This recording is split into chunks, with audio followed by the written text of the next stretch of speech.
Bonjour à toutes et à tous. Merci d'être là aujourd'hui pour la conférence qui portera sur le thème du numérique et qui fait partie du cycle de conférences qui s'appelle « Comprendre son empreinte carbone ». Donc, comme d'habitude, j'ai parfois des petits soucis avec ma télécommande. Je me représente brièvement, donc Mathieu Véritaire, je suis responsable développement durable à SIESA. Donc, SIESA, c'est le service intercommunal des énergies. On est le distributeur d'électricité des 4 communes que sont Chavannes, Crissier, Renan et Cublan. Et puis, on est également fournisseur de services tels que les panneaux photovoltaïques, l'électromobilité, pompe à chaleur, chauffage à distance, enfin l'énergie à 360 degrés. On a en fait un cycle de conférences qui a été initié par les 4 communes pour essayer de comprendre et décomposer notre empreinte carbone sous différents usages.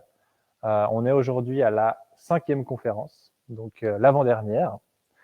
Pour les personnes qui nous suivent en ligne, je fais juste un petit rappel avant de continuer. Donc, il y a la possibilité de poser des questions via le petit onglet questions, de répondre aux sondages qui seront posés pendant la séance pour voir tester vos connaissances. Et puis, vous pouvez aussi nous notifier d'éventuels problèmes techniques ou si vous ne nous entendez pas, par exemple.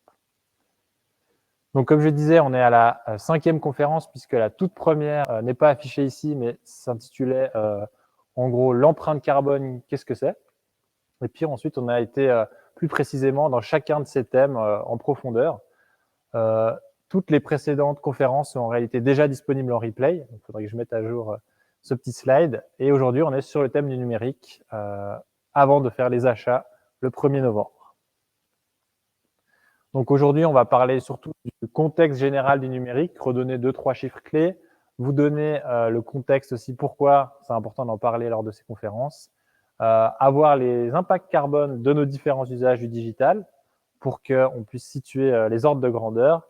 Ensuite, on va analyser certains équipements plus en détail et surtout, c'est l'intérêt aussi de ces conférences, vous donner des leviers d'action.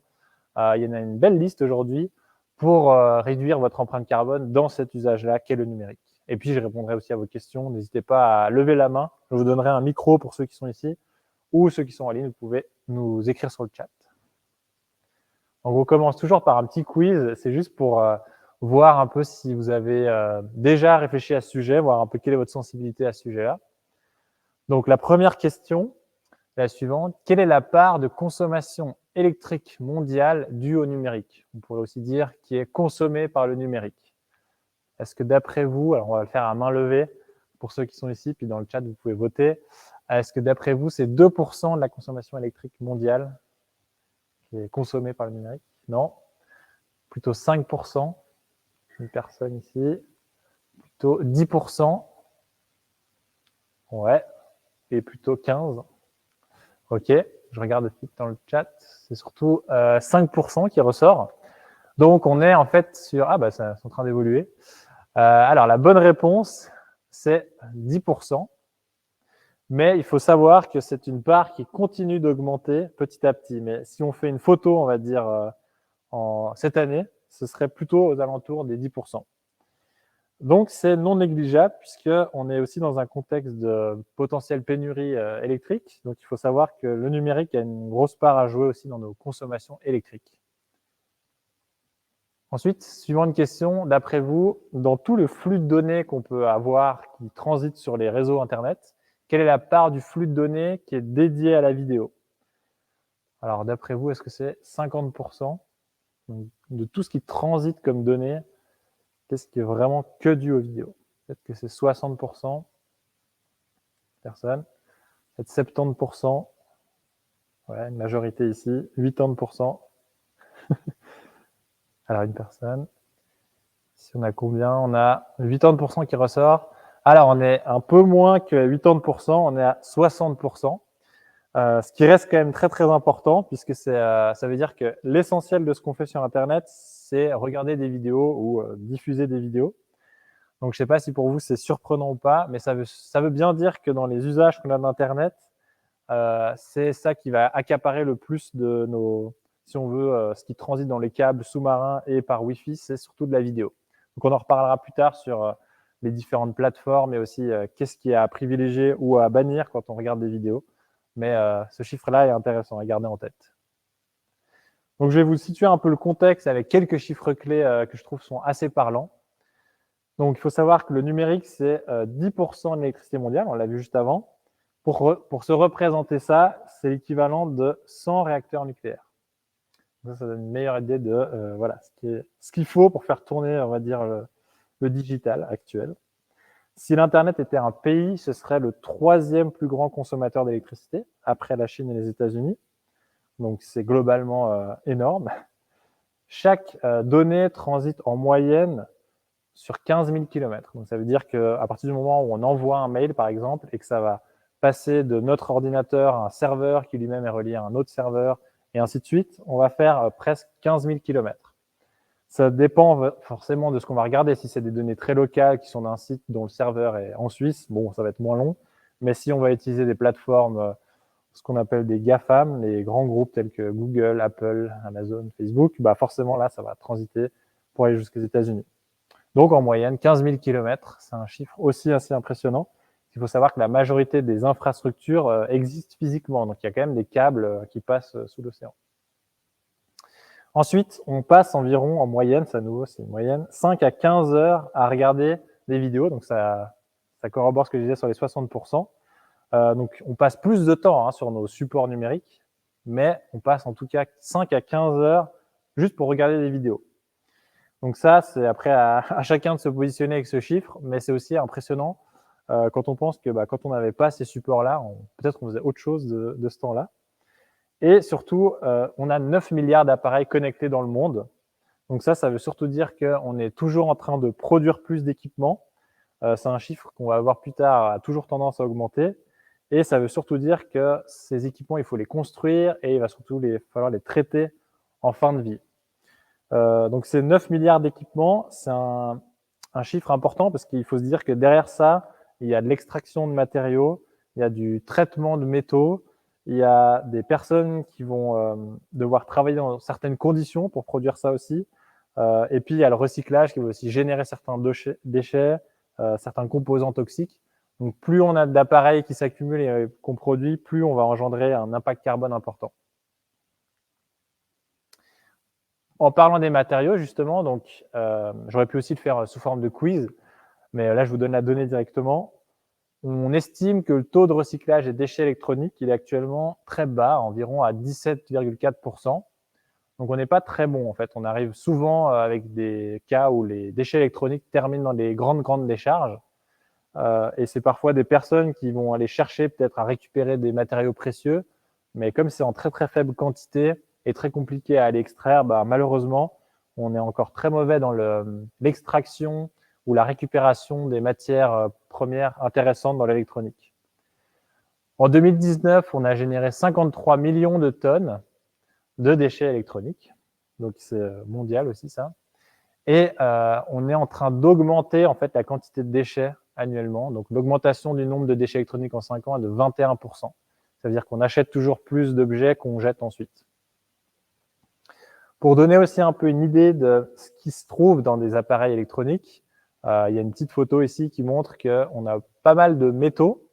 Un appareil, typiquement un smartphone, c'est 40 à 60% de métaux.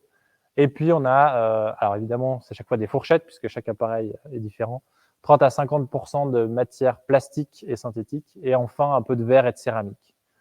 Donc, certaines personnes sont parfois surprises de savoir qu'il y a presque plus de métaux que de matière plastique et synthétique.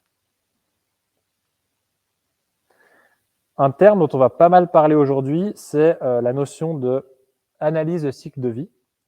Donc, j'en ai parlé en fait dans les précédentes présentations, mais pour ceux qui nous rejoindraient pour la première fois, je vais le rementionner ou réexpliquer.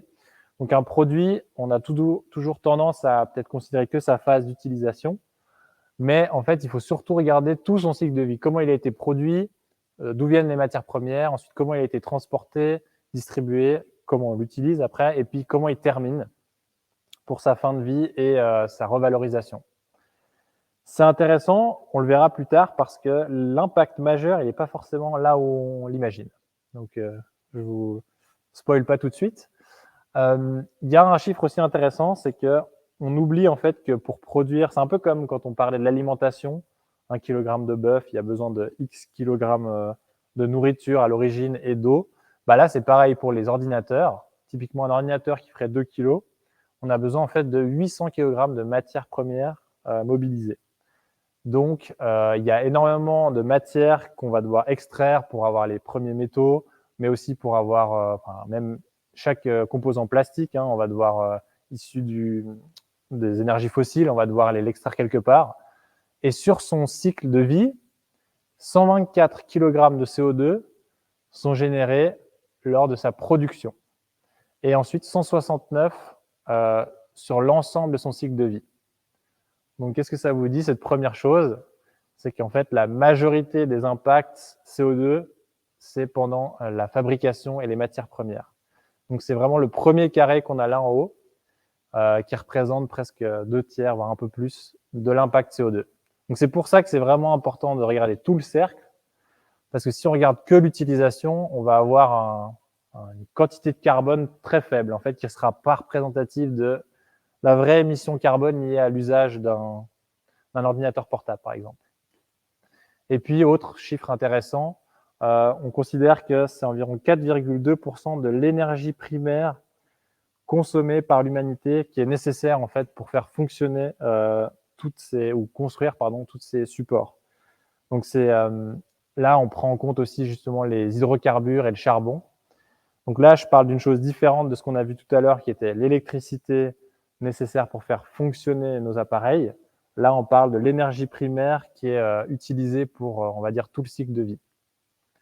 Donc, c'est aussi un chiffre intéressant parce que finalement, c'est assez récent, les usages, les tablettes, les téléphones et tout ça. Et on voit que ça occupe déjà 4,2% de l'énergie primaire globale dans le monde. Et cette tendance est forcément uniquement à l'augmentation. On n'a pas du tout noté de diminution depuis maintenant 20-30 ans. Alors, je vais donner encore 2-3 chiffres clés, mais je vous donnerai après les ordres de grandeur. Donc, je vais vous donner quelques chiffres, mais je vais essayer de après vous faire un ordre de grandeur pour que vous ne soyez pas trop perdus. Mais c'est intéressant d'avoir ces infos-là si jamais vous vous posez la question. Donc, on a dans le numérique forcément l'usage des emails. C'est un peu la première chose auquel on pense. Et donc, j'ai voulu ressortir ce chiffre. On a environ 240 millions de courriels qui sont envoyés chaque minute dans le monde. Et derrière ces 240 millions d'emails, qu'est-ce qui se cache? Il y a un peu ce schéma qu'on voit ici. D'abord, on envoie un mail avec potentiellement une pièce jointe. Après, il passe par des data centers qui vont traiter, réceptionner, stocker et retransmettre. Puis ça passe à un autre endroit du globe. Ça dépend de son fournisseur de données. Et puis, ça doit arriver jusqu'à notre destinataire. Et puis, lui, du coup, il va recevoir aussi cette pièce jointe, la stocker et l'avoir en local sur son ordinateur. Tout ça, au final, ça fait qu'envoyer un email, ça consomme autant qu'une ampoule allumée 25 minutes. Donc, si maintenant vous faites ça fois 240 millions de courriels chaque minute dans le monde, ça nous fait beaucoup d'ampoules allumées pendant 25 minutes. Et il faut savoir aussi que l'impact d'un email dépend forcément de la taille de la pièce jointe. On y reviendra sur un des leviers d'action qu'on a là-dessus. Et aussi du nombre de destinataires. Donc, plus on l'envoie à des destinataires, plus on a d'impact. Mais comme je vous disais, je vais après vous mentionner, est-ce que c'est l'impact des emails qui est plus important ou est-ce que c'est d'autres choses dont on va parler globalement ici? Je vous spoil de nouveau pas tout de suite, mais je vous donne toutes ces informations, mais après je vais vous les classer. La vidéo, donc comme on l'a dit, 60% du flux de données qui circule sur Internet, c'est de la vidéo. C'est beaucoup de la vidéo à la demande. C'est malheureusement beaucoup de pornographie. Et enfin, des vidéos gratuites tout public et les réseaux sociaux. Ça occupe donc 60% de ce qui transite dans les câbles. Et après arrivent les recherches web, les jeux vidéo, et puis après, il y a toutes les petites choses. Donc tout ça pour dire que dans ce qu'on imagine qui peut être impactant dans ce qu'on envoie, par exemple, j'ai parlé des emails juste avant, c'est en fait encore un peu plus négligeable que les vidéos. Les vidéos, ça va être quelques ordres de grandeur plus haut. Pourquoi j'ai voulu montrer cette image? C'est aussi pour se dire que quand on cherche à agir sur ces usages d'Internet, peut-être que c'est intéressant de jouer sur les emails, de supprimer ces mails. On le verra après, c'est un des conseils. Mais il faut toujours regarder un peu quel est le meilleur bénéfice qu'on a par rapport à l'action qu'on réalise. Et en fait, on a peut-être meilleur temps d'agir sur la quantité de vidéos qu'on regarde plutôt que de supprimer de temps en temps ces emails, puisque 60% des données qui circulent, c'est des vidéos. Donc maintenant, je vais beaucoup parler de carbone. Donc, pour vous situer l'empreinte carbone, allez, je vais le faire sans sondage en ligne. D'après vous, est-ce que vous pensez que l'impact carbone mondial du numérique se situe autour des 2%? Est-ce que c'est plutôt autour des 4%? Ouais, des 5% ou des 10%? Ok. C'est une question un peu dure. Alors, la réponse, c'est on est actuellement, à l'heure actuelle, à 4 à 5% des gaz à effet de serre mondiaux. Donc, quand on regarde tout ce qui émet du carbone, que ce soit pour la mobilité, pour l'alimentation, pour l'énergie, 4 à 5%, c'est uniquement dû à l'usage du numérique. On considère là-dedans la fabrication des terminaux et on considère aussi l'utilisation de ces terminaux et ensuite la fin de vie. J'ai mis des petites flèches ici pour vous dire que ces usages sont répartis quand on prend l'impact carbone de la Suisse. On ne peut pas mettre une petite barre qui serait numérique. Ça ne ferait pas beaucoup de sens. Donc, c'est en fait réparti dans plusieurs choses. On peut le voir ici. C'est en partie dans services, donc tout ce qu'on va pouvoir faire en ligne. Il y a plein de services qui se font grâce au numérique. On peut voir que dans l'État, il y a beaucoup de services qui sont numérisés aussi. Il y a une partie qui est dans les foyers, parce qu'il y a la télévision, il y a la console, il y a les tablettes, ce genre de choses. Dans la réservation des hôtels, enfin, c'est réparti dans plein de choses. Pour vous donner une comparaison, l'aviation, dont on a parlé dans la conférence sur la mobilité, c'est 2 à 5% des émissions. Pourquoi 2 à 5? Parce que en fait, ça dépend de ce qu'on considère dans l'aviation. Certains prennent en compte la fabrication ou non des avions, c'est déjà une certaine chose. D'autres prennent aussi en compte que quand on arrive à un endroit, il faut normalement toujours avoir un mode de transport supplémentaire parce qu'à l'aéroport en lui-même, on ne peut rien faire, entre guillemets. Donc, c'est une fourchette. Mais c'est pour dire que c'est comparable en termes d'ordre de grandeur. Donc, c'est non négligeable, c'est assez même énorme de dire que l'usage du numérique atteint presque les émissions, ou est supérieur, pardon, aux émissions liées à l'aviation. Donc, je ne sais pas si pour vous, c'est quelque chose que vous saviez ou pas. Mais donc, c'est aussi alors, c'est aussi pour montrer que le numérique, c'est un impact un peu invisible. L'aviation, on en a plus conscience parce que c'est palpable. On en a plus parlé peut-être. Le numérique, on a l'impression que c'est parfois la solution à plein de choses. Et on oublie que ça a aussi des impacts, notamment sur les émissions de CO2. Pour moi, ce slide-là, c'est un des plus importants que je vais vous montrer ce soir. Donc, je les ai fait un peu crescendo. Vous avez vu, j'ai parlé des emails. Après, j'ai parlé de la vidéo. Mais je vous avais déjà un peu spoilé. En fait, si on regarde l'impact carbone global du numérique, finalement, c'est le terminal en lui-même. C'est ce qu'on va utiliser pour accéder à notre vidéo. C'est ce qu'on va utiliser pour envoyer notre email. C'est donc l'ordinateur, le téléphone ou la tablette. C'est vraiment important de se souvenir de ça parce que ça peut être une charge mentale importante de se demander qu'est-ce qu'on peut faire dans le numérique, de savoir s'il faut plutôt, je sais pas moi, vider son cache ou autre de son navigateur. L'ordre de grandeur, c'est le suivant, c'est 2/3 de l'impact carbone du numérique, c'est la production, si on veut, la fabrication de nos appareils qu'on va utiliser pour ensuite naviguer sur Internet. Donc, je vous parle après du graphique qui est en bas à droite. Là, je parle de celui qui est à gauche. Donc, une des choses les plus importantes à faire, et je le redirai plus tard, c'est de limiter la quantité d'appareils qu'on utilise, et vraiment éviter le suréquipement, comme on dit. Comme ça, on diminue la fabrication, en théorie, de nouveaux appareils. Le petit graphique qui est en bas à droite, je l'ai mis parce que c'est un graphique qui circule pas mal et qui est tout à fait juste, mais je voulais expliquer pourquoi il y en avait un où c'était 2/3 de l'impact carbone qui est lié à la fabrication, et ici, on n'a plus que, on va dire, 1/3, voire presque la moitié, qui est dû à la production. C'est parce que là, on parle que de la consommation énergétique. Donc, il faut vraiment dissocier ce qu'on va utiliser comme énergie, que ce soit électrique ou thermique, pour produire les smartphones ou regarder du contenu sur notre smartphone, de l'impact carbone. Donc, c'est vraiment deux choses différentes. L'impact carbone de la fabrication est plus important parce que, voilà, extraire des métaux, avoir des usines de production, toutes ces choses-là émettent bien plus que ensuite l'électricité qu'on va avoir pour regarder nos séries télé et autres. Donc, effectivement, dans la partie utilisation, c'est l'électricité ou l'énergie qu'on utilise pour utiliser notre smartphone ou autre qui est importante. Mais en termes d'impact carbone, c'est la fabrication de ces terminaux qui est la plus importante. Est-ce que je suis assez clair? Parce que je ne veux pas vous perdre là-dessus. Ouais? Il n'y a pas trop de questions en ligne? Parfait. Toujours par rapport à cet impact carbone entre, on va dire, l'usage de nos appareils, les données qui transitent et la fabrication de ces appareils, il faut savoir que les terminaux, on est en 2022, voilà, donc on voit que c'est beaucoup plus haut en termes d'impact carbone, hein, c'est la courbe bleue, mais on sait aussi que ça va continuer d'augmenter, alors qu'on peut voir l'impact des réseaux. Donc là, on va plutôt parler de l'infrastructure réseau qu'on utilise, elle ne va pas tant augmenter que ça.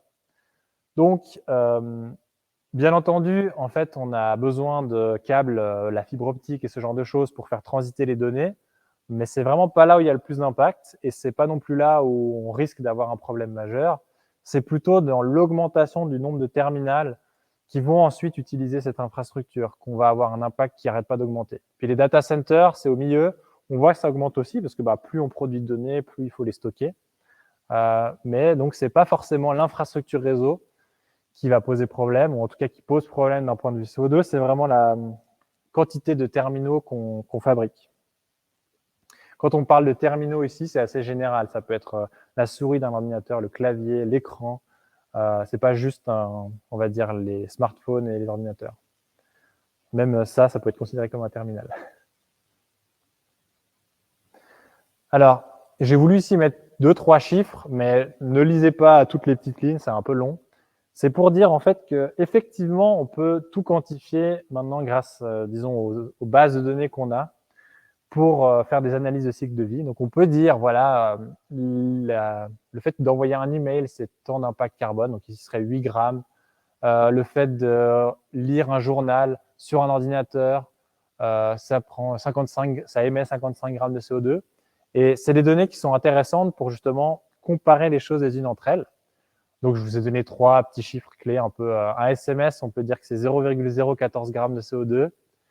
L'utilisation de messagerie, WhatsApp par exemple, pour envoyer un message, c'est entre 0,2 grammes et 9 grammes, parce que ça dépend si on envoie un texte, une photo ou une vidéo. Et puis un email, on dit que c'est entre 4 grammes et 50 grammes. Alors, ça dépend vraiment de la taille de la pièce jointe et du nombre de destinataires, comme je disais. Donc, c'est en grammes. On va dire qu'on est plus ou moins dans l'ordre du gramme. Maintenant, je vais vous montrer un autre slide. Toujours pour vous donner cet ordre de grandeur. Donc, on va commencer par la droite. En fait, si vous prenez le plus à droite, c'est l'impact carbone d'un aller simple entre Genève et Berlin en avion. On est environ à 390 kg de CO2 pour un vol Genève-Berlin. Maintenant, on passe sur la fabrication d'un MacBook Pro. On est aux alentours, alors pareil, c'est une fourchette, hein, mais on est aux alentours des 230 kg de CO2. Après, on regarde ce que ça représente manger 250 grammes de bœuf. On est plus ou moins à 18 kg, 18 kg de CO2, puisque voilà, il faut produire ce bœuf, il faut le cuisiner, ainsi de suite. Acheter une chaussure, alors on parle de chaussures qui viennent pas forcément de Suisse, et du coup, on est proche des, on va dire, 15 kg. Et puis, je fais un zoom sur la partie là en bas, d'accord? Donc, la partie en bas, je fais un petit zoom et on voit l'échelle qui est différente. On part de 0 et on arrive à 10 kg. Et là, on voit que ce qui émet le plus, c'est par exemple l'envoi de 1000 emails. On serait à presque 6 kg. Puis après, stocker 1000 photos pendant un an, c'est 2 kg. Et après, regarder 10 heures de vidéos en streaming en HD, ce serait 2 kg.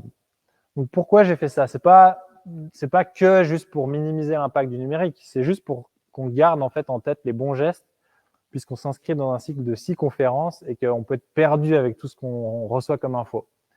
Ce que je veux dire par là, c'est que je renforce le message, c'est la production de l'appareil qui émet le plus. Ici, par exemple, l'ordinateur MacBook Pro, et c'est pas forcément l'envoi des emails. Après, ça dépend forcément. Si on est sur quelqu'un qui envoie 10 000 emails par jour, bon, je prends un chiffre extrême, voilà, il va tout de suite monter de plus en plus haut. Mais il faut savoir que c'est surtout l'achat d'un nouvel équipement qui sera le plus impactant dans votre bilan carbone personnel. Si vous devez faire votre camembert, là, qu'on avait vu au tout début, la première conférence, chaque fois que vous allez acheter un nouvel équipement, boum, vous allez augmenter beaucoup. Si vous utilisez un équipement qui est existant, que vous avez déjà depuis longtemps, et que vous envoyez un mail, c'est pas forcément ça qu'il faut augmenter le plus. Est-ce que c'est clair? Ouais. N'hésitez pas, s'il y a des questions. Ensuite, il y a aussi un élément intéressant, c'est que le numérique, quand on regarde l'image qu'on s'en fait, c'est surtout, ça va être bien d'être justement paperless, donc d'avoir éliminé le papier, et on va tout passer sur du numérique. Alors, ça peut être vrai et ça peut être faux. Il faut bien se rendre compte que quand on fait une analyse de cycle de vie, justement, on regarde vraiment tout ce qui rentre en compte. Et là, c'est un exemple qui a été réalisé par Quantis, donc j'ai repris cette donnée de Quantis. On peut regarder l'exemple d'une facture papier ou d'une facture par email. En réalité, la facture papier, elle émet beaucoup parce qu'en fait, on a dû créer le papier et c'est ça qui est le plus impactant. C'est pas forcément l'impression ni l'envoi. L'envoi, c'est la partie rouge. Et un email, ce qu'on peut voir, c'est que la partie la plus importante, c'est le stockage. Donc, si on a le choix entre une facture papier et une facture par email, intuitivement, on se dirait que c'est la facture par email qui émet le moins. Ça peut être correct, sauf si justement l'email, on le conserve pendant une durée très très longue et que potentiellement, c'était une facture qui pesait lourd, donc c'était un fichier qui était lourd. Donc, il faut bien se dire que le papier ou le numérique, la décision n'est pas si simple à prendre. Et si on voulait être correct et dire que le numérique était réellement meilleur, il faudrait pour ça se dire que la facture, on l'a gardée peut-être, mettons, 1 an, le temps que c'était le plus utile, et après, on l'a supprimée. Et là, une fois qu'on a fait ça, peut-être qu'on réduit la barre jaune. Mais plus on va la conserver longtemps sur des serveurs, plus son impact sera prolongé dans le temps. Alors que la facture papier, elle a été imprimée une fois et voilà, elle n'émet pas plus que ce qu'elle est physiquement là. Donc, transition, on va dire, du numérique ou du papier au numérique, il faut bien se rendre compte que ça dépend de la quantité de données qu'on va générer et de combien de temps on va les stocker et sur quel type de serveur ou de disque dur.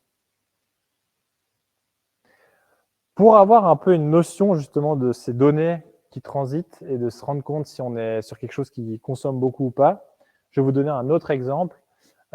Ici, c'est un outil qui a été développé par l'Institut The Shift Project, qui est un institut français, qui propose un outil qu'on peut installer sur son navigateur. Ça s'appelle Carbon Analyzer et ça permet de voir un peu la quantité de données qu'on est en train de télécharger ou d'uploader, comme on dit, et de voir un peu sa consommation électrique équivalente ou même son impact CO2 équivalent.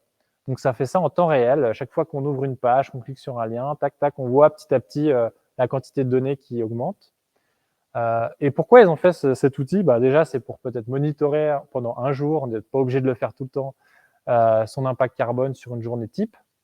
Mais c'est aussi pour se rendre compte que là, ils ont essayé de comparer l'impact carbone entre lire la presse écrite qui est sur du papier, un journal, ou consulter un média en ligne, comme par exemple Le Temps. Et on pourrait se dire aussi intuitivement que ça va être la presse en ligne qui a peut-être moins d'impact. Et de nouveau, ça dépend. Ils ont fait ce test et en fait, il y a eu 2 manières de faire le test. Une fois sur un navigateur standard. Alors, je ne sais plus si c'était avec Le Temps, c'est moi qui ai repris Le Temps ici. Mais ils se sont rendus compte que dans la majorité des presses en ligne, il y a énormément de pubs qui apparaissent, des vidéos qui se lancent toutes seules. Et à ce moment-là, le nombre de données augmentait tellement que justement, on obtenait un impact carbone très élevé, plus que l'impact carbone de la presse papier. Au contraire, si chez soi, on a un navigateur dans lequel on a mis un bloqueur de pub ou qu'on est sur des médias qui utilisent peu de pubs parce que peut-être on doit les payer, enfin, il y en a un abonnement et du coup, il y a peu de pubs qui apparaissent, là, on va être beaucoup plus bas et l'impact carbone de la presse en ligne sera moins important que la presse papier. Donc, de nouveau, pour dire que ça dépend, c'est une vraie réponse d'ingénieur, mais ça dépend. Donc, si vous avez l'habitude de lire la presse en ligne, peut-être un bon premier geste que je vous redonnerai plus tard, c'est de mettre un bloqueur de pub, éviter les lectures automatiques.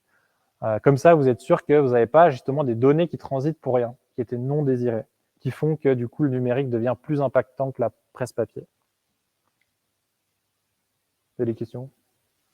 Non? Parfait, alors je continue. Si je peux.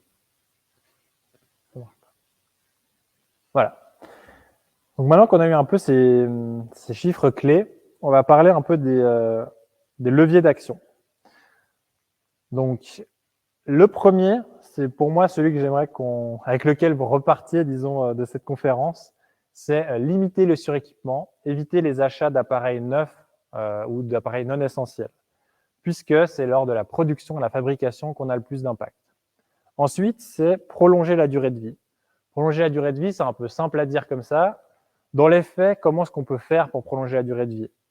En fait, il existe de plus en plus de services, y compris en Suisse, où on peut remplacer des pièces. Donc, si on va sur des téléphones, il y a notamment le Fairphone qui existe, où les pièces sont en fait assez facilement remplaçables.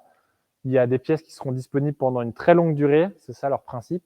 Ils fabriquent ça pour que on puisse encore dans 10 ans changer les pièces. Et il y a des explications sur leur site sur comment remplacer tel ou tel module. Pour ça, vous avez même un site très utile qui s'appelle iFixit, qui répertorie bien d'autres appareils du style votre ordinateur. Il peut y avoir des Dell, HP, Lenovo, tout ce que vous voulez. En fait, ils ont des catégories et ils ont des tutoriels par catégorie d'équipement pour vous apprendre à comment les réparer. Alors, c'est peut-être pas donné à tout le monde, mais pour ceux qui veulent un peu ou aiment bien avoir un peu l'esprit bricoleur, c'est vraiment très bien expliqué pas à pas. Et ils fournissent même un kit que vous pouvez commander qui permet d'aller dévisser toutes ces petites vis qui sont un peu spécifiques avec des outils, comme on peut le voir, on dirait presque des outils de dentiste. Mais en tout cas, ils fournissent vraiment le matériel nécessaire. Puis l'idéal, c'est si ce matériel-là, vous le mutualisez avec d'autres gens, toujours pour réduire l'impact carbone. Il y a aussi des ordinateurs qui fonctionnent sur ce principe, idem que le Fairphone, c'est les ordinateurs Y. Là où je voulais en venir aussi, c'est qu'il y a de plus en plus de réparateurs du style Fust ou La Bonne Combine qui vont vous proposer de remplacer les batteries de vos anciens. Par exemple, moi j'ai eu le cas, j'avais mon MacBook qui avait une batterie qui était vraiment usagée. Fust a proposé le remplacement de cette batterie. Donc il faut parfois aller vers vos distributeurs. Je crois qu'EM Electronic commence à proposer ce type de service. Mais leur poser la question tout simplement, cet appareil, est-ce que je peux ou non remplacer l'équipement? Alors, avant, on avait souvent cette phrase qui était « ça va vous coûter plus cher de le réparer que d'en acheter un nouveau ». Maintenant, c'est plus tout à fait la même chose. Surtout parce que les nouveaux appareils coûtent de plus en plus cher. Donc, ça vaut la peine d'aller demander la question à votre fournisseur, votre distributeur. Ensuite, si vous devez quand même acheter du neuf, forcément, le meilleur conseil que je peux vous donner aussi, c'est prendre du reconditionné ou du seconde main. Donc là, il y a de plus en plus de sites qui existent. J'en ai noté 2, mais alors vraiment, il y en a de plus en plus. Il y a ricardo.ch, il y aurait les petites annonces, il y aurait Anibis. Digitech, pourquoi je notais Digitech? Parce que souvent, on va sur ce site pour acheter du neuf, mais en fait, vous avez des catégories reconditionnées. Donc, c'est des personnes qui ont peut-être rendu leur appareil. Eux, ils ont refait les tests, ils les ont correctement calibrés, ils se sont assurés que ça fonctionnait et ils les remettent en vente à des prix beaucoup plus intéressants que d'acheter du neuf. Donc, c'est intéressant de manière écologique et économique. Donc voilà, c'est une petite capture d'écran, mais c'est pas que ce site-là qui existe, bien entendu. Donc ça, c'était vraiment les deux choses qu'on a vues là, c'était vraiment les gestes principaux. C'est ça qu'il faut garder en tête. Si maintenant, vous voulez aussi agir sur d'autres choses, il ne faut pas se dire c'est inutile. Si vous êtes motivé, tout geste compte. Donc ça veut dire si vous avez l'envie et la motivation de faire ça, c'est peut-être même intéressant, je dirais, pour les mails d'un point de vue hygiène mentale. Des fois, faire du tri dans ses mails, se désinscrire des newsletters, ça peut aussi faire du bien, pas que d'un point de vue écologique. Donc, par exemple, pour éviter d'avoir trop de mails à trier, c'est un bête conseil, mais des fois, il faut revenir à l'essentiel, c'est d'appeler les personnes avec qui vous vouliez échanger par mail. Parfois, on va remplacer 10 mails par un seul coup de fil. Et puis, c'est tout aussi intéressant pour garder le contact. Ensuite, quand vous faites un mail, limitez la taille des pièces jointes.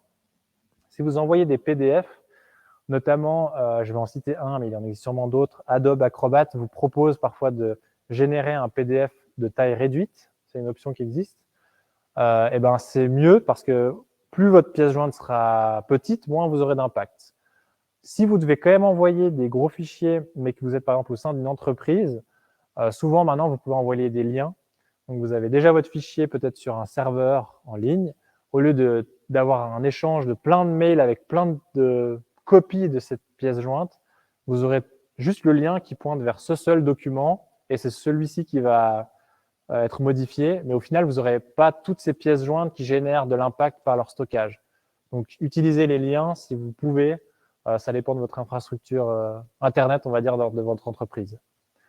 Ne pas imprimer les mails, c'est peut-être bête, mais si vous avez déjà eu de l'impact parce que vous avez fait un mail, bah, autant éviter de l'imprimer encore en plus de ça.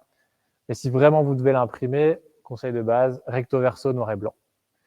Pour se désinscrire des newsletters, personnellement, je l'ai fait parce que aussi, j'en avais marre de recevoir ces pop-up, on va dire ces choses intempestives. Normalement, sur tout type de newsletter que vous recevez, il y a une petite option en bas qui est se désinscrire. Mais si vous n'avez pas le temps d'aller sur chacune de ces newsletters où ça ne marche pas forcément, il existe un outil qui s'appelle CleanFox, qui est super bien fait, qui ressemble un peu à une interface d'une application de rencontre, où vous pouvez dire cette newsletter, je la conserve parce que c'est, je sais pas moi, mon club de voile qui m'intéresse, qui m'envoie des newsletters utiles. Au contraire, ça, c'est un site d'achat, j'y vais même plus. Et vous pouvez en fait choisir ce que vous gardez ou ceux dont vous voulez vous désinscrire et ça le fait tout seul. Donc c'est assez simple et assez ergonomique, c'est assez joli à faire. Et puis quand vous pouvez, supprimer les mails, vraiment se vider votre boîte spam parce que généralement elle se remplit pour rien. Et parfois il y a des durées assez longues, par exemple c'est 30 jours où c'est stocké, mais vous pouvez réduire parfois à 10 jours ou 1 jour. Pour vous donner de nouveau un ordre de grandeur, un mail stocké avec une pièce jointe, c'est 10 grammes de CO2 par an. Ensuite, on va parler des données. Donc, vous êtes vous êtes en train d'utiliser votre ordinateur. C'est intéressant si vous devez quand même envoyer des gros fichiers, de ne pas les faire transiter par ces 15 000 km dont on a discuté. Il y a des sites qui sont beaucoup plus locaux. Maintenant, il y a des serveurs en Suisse, notamment le site qui s'appelle Swiss Transfer. Donc ça, il suffit de regarder sur Google Swiss Transfer ou de taper swisstransfer.ch. Ça permet de stocker très temporairement. Donc c'est généralement, on envoie, je sais pas moi, 100 photos, on les met sur ce site, on envoie un lien à une personne et puis ensuite, ça va être supprimé d'ici 30 jours. Vous avez déjà reçu ça. Mais au moins, le serveur, il est en Suisse. Il y a aussi Infomaniac qui propose ça avec K-Drive. Si vous avez des très gros fichiers à passer, par exemple, ça peut être un film en très haute résolution, l'idéal, c'est quand même de ne pas utiliser ce que j'ai mentionné juste avant. Si vous avez une personne que, je sais pas, c'est votre voisin ou c'est quelqu'un que vous voyez de temps en temps, utilisez une clé USB que vous auriez déjà. L'idée, c'est pas non plus de vous faire acheter une clé USB, mais on a tous et toutes, je crois, reçu une clé USB à un moment donné, ou en tout cas, on peut en trouver une. Utiliser une clé USB va avoir moins d'impact que de faire transiter des données. On dit aussi que ne pas rechercher une adresse dont on connaîtrait parfaitement le lien dans Google, ça permet de diminuer l'impact parce qu'en final, on évite de passer par un serveur qui envoie une requête, qui nous renvoie des résultats, de cliquer sur ces résultats. Donc, quand on peut taper directement la bonne adresse, c'est mieux. Pour avoir un peu une information, un sens sur la quantité de données, moi, je conseille ça, c'est de monitorer au moins une fois sa consommation de données, mais ça, c'est avec l'outil que je vous ai montré avant, Carbonalizer. Ça peut être intéressant juste pour vous ayez une idée dans votre empreinte carbone personnelle, qu'est-ce que les sites que vous consultez souvent ont comme impact. Peut-être vous allez avoir des bonnes ou des mauvaises surprises. Quand vous utilisez, par exemple, des outils comme Zoom, Teams ou autres outils de visioconférence, on dit souvent aussi qu'à moins que vous présentiez un support, c'est pas forcément intéressant de garder la vidéo. D'un point de vue impact carbone, il vaut mieux couper la vidéo. Ça peut être au début, tout le monde se dit bonjour, et à la fin, tout le monde se dit au revoir.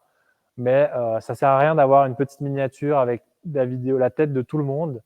Et puis ça évite en fait beaucoup de données parce que c'est du signal qui doit être traité, qui doit être transmis, qui doit être décodé quand il arrive. Donc, coupez la vidéo tout simplement. Et puis, si vous êtes grand amateur de YouTube ou autre, on dit que si réduire la qualité de visionnage, ça réduit pas mal l'impact. Donc ça, vous aurez dans les liens que je vous donnerai, vous pourrez cliquer. Il y aura un site web qui répertorie l'impact de chacun de ces choses. Par exemple, regarder une vidéo en Full HD ou en 720p. Mais je ne les ai pas mis ici parce que ça fait un peu beaucoup de texte. Mais il faut savoir que 720p, si vous regardez par exemple sur votre Natel, c'est largement suffisant. Parfois, ça le fait tout seul, mais parfois, vous avez la possibilité de régler cette option. Donc, ça ne sert à rien de télécharger une vidéo en 4K sur un téléphone en général. Ensuite, en ligne, comme je l'ai mentionné avant, mais au moins c'est résumé ici, tant que faire se peut, bloquer la lecture automatique. Donc, si vous êtes, par exemple, utilisateur de Facebook, vous avez des options en fait pour ça. Vous pouvez aller directement dans les réglages. Alors, j'ai remis la capture d'écran et vous pouvez dire, je veux pas qu'il y ait des vidéos qui se lancent tout seul, qui commencent à lire tout seul. Donc, sur n'importe quel site où en général vous avez ce type de vidéo, il y a un réglage où vous pouvez normalement consulter et choisir de ne pas lancer la vidéo automatiquement. Sinon, ça télécharge les données non désirées, tout simplement. Installer un bloqueur de pub. Alors, peut-être que c'est un peu un message qu'il ne faudrait pas que je passe, mais en soi, c'est mieux de bloquer les pubs parce que c'est aussi normalement des données non désirées qu'on se retrouve à télécharger sur notre navigateur. Et du coup, ça a un impact carbone. Chaque donnée qu'on télécharge, c'est un impact carbone. Et un geste qui, lui, par contre, n'est pas si anodin que ça. Donc oui, vous pouvez monter plus haut dans vos priorités. C'est si vous êtes chez vous, par exemple, et que votre téléphone est encore encore connecté à la 4G, mieux vaut se connecter à votre box Wi-Fi si vous en avez une. Ça utilise beaucoup moins d'intensité, ça émet moins de carbone par unité de données que vous téléchargez. Si typiquement vous regardez de la vidéo, c'est beaucoup mieux de le faire sur un réseau Wi-Fi que via la 4G. Parce que la 4G a toute une infrastructure qui fait que pour chaque octet que vous téléchargez, vous émettez plus. Donc, si vous êtes à proximité d'un Wi-Fi qui est sûr, autant se connecter dessus et pas rester sur la 4G. Une petite pause au cas où il y a des questions. Ensuite, je l'avais mentionné en fait à la précédente conférence, mais je préfère aussi le redire au cas où. Si vous êtes chez vous et que vous avez justement une box Wi-Fi ou un routeur Internet, il faut savoir que c'est un des équipements qu'on laisse le plus souvent en veille. Donc, ce petit graphique qui montre que justement, le routeur Internet, il est pratiquement jamais éteint. Et je pense qu'on est un peu tous dans ce cas-là. Or, je prends le graphique suivant, c'est un des équipements qui consomme le plus en veille, proportionnellement. Donc, si vous regardez bien la barre rouge, c'est ce que vous avez qui est la consommation en veille. Et si vous avez la barre grise, c'est la consommation d'électricité en fonctionnement. La barre grise, vous pouvez difficilement la diminuer à moins de ne pas utiliser votre appareil. La barre rouge, c'est comme si vous aviez laissé ouvert un robinet, quoi. On n'aurait pas idée de partir de chez soi et de laisser le robinet. Quand on laisse un routeur allumé, c'est vraiment ça qu'on fait. On utilise l'électricité et on télécharge les données potentiellement pour rien. Et on sait maintenant que éteindre un routeur et le rallumer, c'est pas mauvais pour l'appareil. Donc, il faut juste, quand on le rallume, attendre 5 minutes qu'il se reparamètre et après, c'est bon, il peut l'utiliser. Donc, vraiment, dans les usages numériques, couper son décodeur pour la télé ou son routeur Wi-Fi, c'est vraiment un geste simple et efficace. Ensuite, j'ai mis aller plus loin. Alors, j'ai répété le geste sur débrancher sa box, mais j'ai aussi mis débrancher ses chargeurs. À nouveau, c'est pas là où il y a le plus d'impact, mais c'est une somme de choses qui fait qu'on arrive à diminuer nos émissions. Donc, un chargeur, on dit qu'en veille, typiquement un chargeur d'ordinateur ou de Natel, c'est 1 watt. Mais si on multiplie ça par la population suisse ou la population mondiale, ça peut faire beaucoup de watts.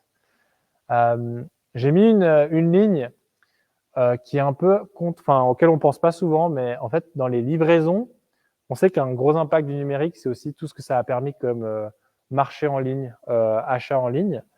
Et puis, indirectement, on a toujours envie que ça aille plus vite. Alors, on va parfois sur des sites comme Amazon et on pourrait tenter de choisir la livraison la plus rapide possible, même si ça coûte un peu plus cher. Malheureusement, ça engendre énormément de déplacements avec des camions qui ne sont pas remplis comme il faut. Et ça peut même parfois engendrer des déplacements, au lieu d'être par bateau, ça va être par avion.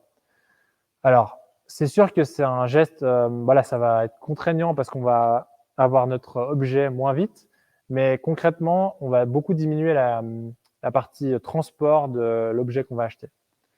Je l'ai associé au numérique, mais c'est un petit réflexe à avoir quand on est sur des achats en ligne, si vraiment on veut acheter, ne pas choisir l'option la plus rapide. Les crypto-monnaies, alors j'en parle pas beaucoup parce que c'est pas du tout mon domaine d'expertise, mais on sait de plus en plus que c'est des choses qui sont très intensives en termes de carbone. Pourquoi? Parce que, par exemple, pour prendre le Bitcoin, c'est une monnaie qu'il faut miner. Donc miner, ça veut dire qu'il y a des ordinateurs qui doivent tourner, qui font tourner un algorithme et qui vont créer en fait de la monnaie virtuelle. Et générer chaque Bitcoin supplémentaire demande de plus en plus de ressources énergétiques. Parce que c'est un... Alors, je vais essayer de m'aventurer dans ce domaine, mais si je me trompe, Fabien me corrigera. Chaque vraiment morceau de Bitcoin qu'on génère en plus, c'est des algorithmes de plus en plus longs à faire tourner. Il faut des ordinateurs ou des fermes de minage de plus en plus gourmandes en énergie. Donc, le plus possible, si on peut éviter les crypto-monnaies, on va aussi diminuer notre empreinte carbone. Et enfin, un bête conseil aussi, sur notre smartphone, on a souvent beaucoup d'applications qui tournent en même temps et des applications qui tournent aussi en arrière-plan. Et bêtement, vous vous en rendez compte parfois, vous pouvez voir un peu l'utilisation de la batterie de votre téléphone. Bah, ces applications, elles consomment de l'énergie et après, vous allez devoir recharger votre téléphone plus souvent et du coup, bah, émettre plus de CO2. Des fois, vraiment pour rien. Donc, il y a une possibilité sur certains téléphones de mettre économie d'énergie. Ça va limiter l'actualisation en arrière-plan de plein de choses qui peuvent se passer, qui sont non désirées. Et en soi, du coup, ça va moins vite vider la batterie et du coup, au final, moins émettre de CO2. Donc, c'est intéressant, ne serait-ce que pour avoir une batterie qui dure plus longtemps et du coup, aussi consommer moins de données. Et un geste qui va, disons, avec, c'est aussi diminuer forcément sa consommation d'écran. Ne pas utiliser son téléphone ou autre, ça va forcément diminuer la quantité de données qu'on consomme. Là, j'ai mis en bas à gauche la prise minuteur. Donc, c'est un outil qui coûte vraiment pas cher à Jumbo, Hornbach, Hobby, où vous voulez, où vous pouvez acheter ce genre de choses, qui permet d'éteindre très facilement une box ou votre décodeur. Il suffit de régler les plages horaires où vous voulez que ce soit allumé, les plages horaires où vous voulez que ce soit éteint, et après, ça le fait tout seul. Il n'y a même plus à y penser. Et c'est mécanique, donc c'est pas. Il existe des prises minuteurs avec un affichage numérique, mais celui-là, il est vraiment très basique et fonctionne très bien. Pour terminer, parce qu'on arrive aux dernières slides, il en reste, je crois, 4 ou 5.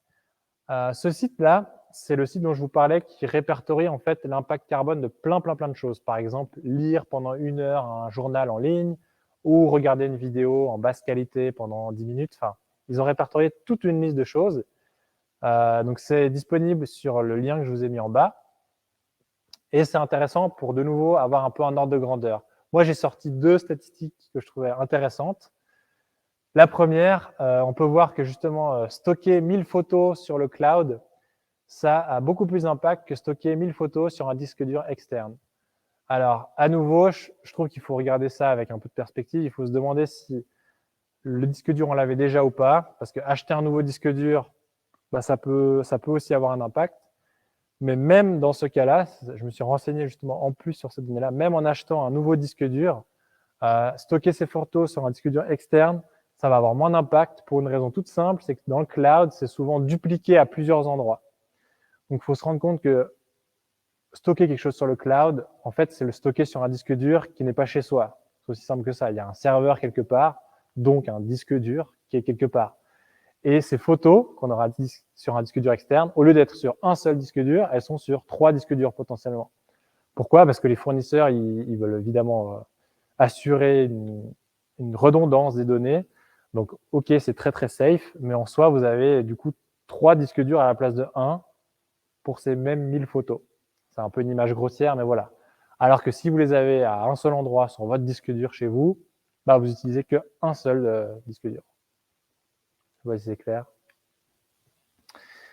Aussi, ils ont fait un truc assez drôle, c'est qu'ils ont essayé de comparer de manière un peu ludique ces impacts. Au lieu de dire juste c'est un impact carbone de X, ils ont aussi comparé ça à l'impact d'un café. Donc vous pourrez voir par exemple visionner une vidéo pendant 1 heure comparé à boire une tasse de café. Parce que boire une tasse de café, ça a aussi un impact entre fabriquer, enfin torréfier du café, le moudre et puis le boire, enfin le faire chauffer, ainsi de suite. Du coup, là, on peut voir que stocker 1000 photos sur le cloud pendant 1 an, c'est le même équivalent que 6 tasses de café. Donc, à nouveau, pourquoi je vous dis ça? C'est pour que ça vous donne des ordres de grandeur. On est vite perdu dans cette somme de choses. Donc, voilà, ça peut donner aussi un un autre aperçu. Donc là, je fais un point qui est assez court sur localement ce qui existe pour vous aider dans vos leviers d'action sur le numérique. On a mentionné des sites comme je sais pas, Anibis, petites annonces, seconde main sur Digitech et autres. Donc là, j'en ai relisté quelques-unes. Donc pour la réparation d'appareils électroniques qui sont par exemple les ordinateurs, vous avez La Bonne Combine, c'est vraiment tout proche, c'est vers Lausanne. Ils sont assez forts, ils ont développé une vraie expertise là-dessus. Si de temps en temps vous passez par Genève, ce qui n'est pas forcément le cas, il y a Itopie où ils sont très très forts là-dedans aussi. Vous pouvez même commander des pièces détachées chez Itopie si vous faites la réparation vous-même. Certaines communes, alors là, c'est plus rare, mais par exemple Renan, ont des subventions pour faire réparer vos appareils. Donc, ils vont vous rembourser, ils vont participer à hauteur de 50 francs si vous prouvez que vous avez réparé un appareil. Et donc, ils vont prendre en charge une partie de la facture. Et sinon, il y a le site Lausanne Répare, qui est du coup assez intéressant parce qu'il regroupe plein de choses. Et là, j'ai mis pour l'informatique et les téléphones, mais vous avez la même chose pour les vêtements, je crois, sauf erreur, les électroménagers. Vous avez un peu toutes les adresses qui seraient autour de chez vous. Après, vous pouvez cliquer sur chacun de ces petits points et voir quel est le commerce le plus proche de chez vous qui peut vous proposer ce service. Et enfin, à retenir, les 4 gestes. Je préfère les redire encore une dernière fois, si ce n'était pas imprimé dans votre tête. 1. Évitez l'achat d'équipements neufs ou le suréquipement. C'est la meilleure chose à faire pour diminuer l'impact carbone du numérique. 2. Prolonger la durée de vie de ce que vous avez déjà ou acheter de seconde main si vraiment il fallait acheter quelque chose, parce que mine de rien, on a quand même besoin de ces appareils pour plein d'usages. En 3e, éteindre les équipements non utilisés, que ce soit les charges, la box Wi-Fi et autres. Et après, privilégier la navigation Wi-Fi plutôt que la 4G, 5G. J'aurais pu mettre d'autres choses au même niveau que le 4, mais voilà, j'ai voulu résumer ces 4-là. Si vous voulez après avoir d'autres informations, vous retournez sur le site Ecobilan, dont je vous ai mis le lien avant et que vous aurez du coup à la fin, quand je vous enverrai le mail avec tous les slides. D'autres ressources utiles, ça peut être ici, vous pourrez cliquer sur le Carbon Analyzer si vous voulez tester votre consommation sur Internet en temps réel, lire d'autres données. Le guide des éco-gestes informatiques au quotidien est très intéressant aussi. Voilà, donc on a passé en revue la majorité du sujet. Avant de passer aux questions-réponses, je voulais juste faire un contrepoint de ce que j'ai mentionné aussi avant pour pas non plus, diaboliser le numérique. Pour dire aussi que les usages du numérique, c'est quand même quelque chose qui, dans certains cas, a permis de diminuer l'impact carbone. Donc, il faut savoir que, il ne faut pas voir le mal partout, tout n'est jamais blanc ou noir.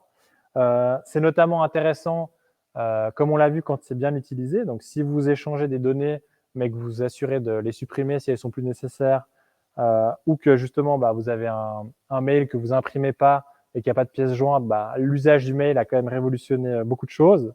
C'est aussi l'Internet qui a pu favoriser, par exemple, des applications comme Blablacar pour favoriser le covoiturage. Donc, ça permet quand même de réduire par ailleurs les émissions sur d'autres domaines. On sait aussi que les visioconférences, si on coupe la vidéo, c'est bien plus intéressant que de voyager jusqu'à l'autre bout du monde en avion pour faire une conférence. Donc, ça a permis de remplacer certains trajets en avion. Donc, il ne faut pas non plus se dire que c'est le diable absolu. Il y a des usages qui sont pertinents. Et du coup, il faut juste, pour moi, garder en tête dans tous ces chiffres-là qu'il faut prendre les bons usages du numérique et savoir que ce qui a le plus d'impact, c'est juste la consommation de nouveaux appareils.